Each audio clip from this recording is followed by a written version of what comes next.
Yeah, it's always something.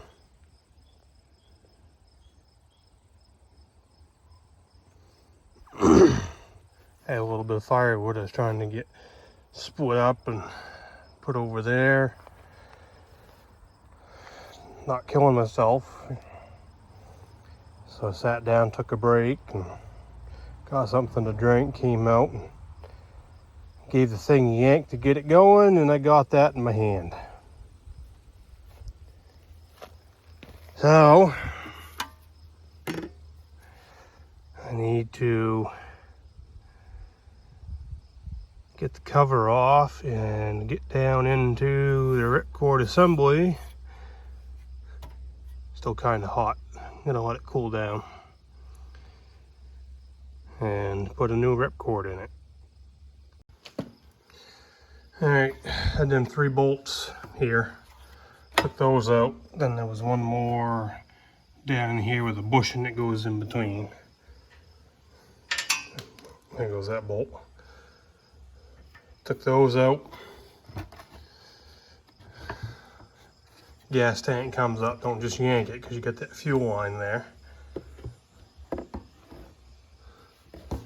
That flip up bolt out of the way here.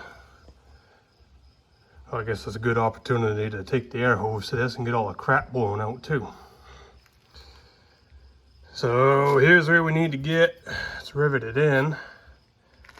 You have to take that bolt out to free up the oil fill. And another one there, another one here. And looks like one there and one there. So if we take those 4 out, this will come off, and then we should be able to get to that, I think. All right, so be careful we don't snap this off. It's just plastic and it goes down in the engine block right there. So I was able to wiggle it out of that hole. Got a little tab that sticks down in there.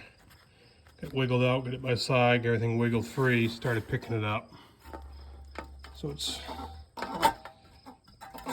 coming up off from there now. There. And that's where we need to get, is up in there. Still kind of warm. Yeah, I'll blow this all out with the air hose before I put it back together, just for good measure. Probably hit that flywheel with some sandpaper too, just because. Okay, nice and cool now. So we're not just going to take that screw out and pull that up out of there and have a clock spring go. That'll make a mess. Now on the pull cord, you got 2 pieces. I've already popped it apart, but that piece just slides down inside of that piece. Screwdriver, popped it apart.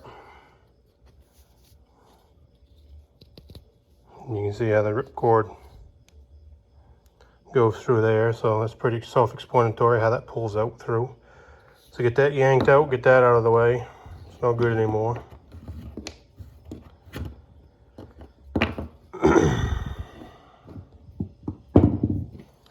Now keep in mind when we do the new one, we get it wound all around in there, get it threaded out through that hole.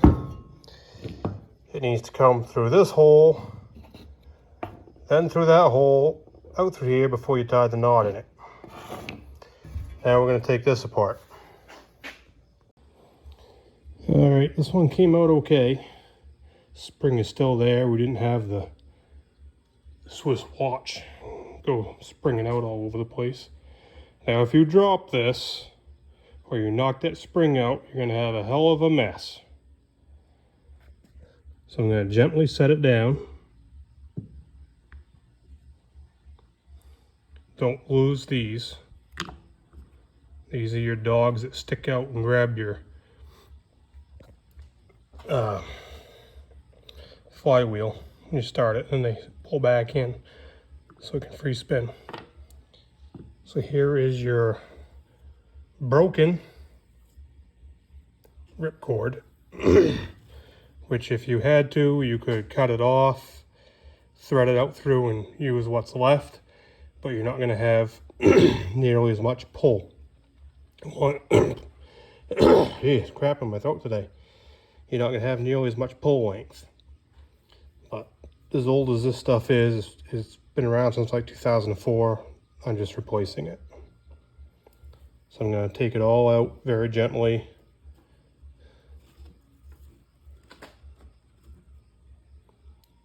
You see the end of it right there. Just going to remove it.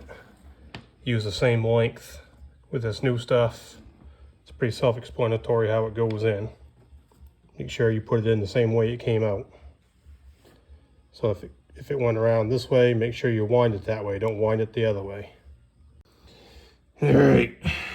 So we're up through that hole. We're through here. We're through here. We're tied, knotted. Put that back together. Now we gotta suck it all in tight. Then put this all back together and we should have spring tension, I think. We will find out. Alrighty folks. It's back in. Bolt is tight. You pull the ripcord, the dogs come out. They retract like they're supposed to.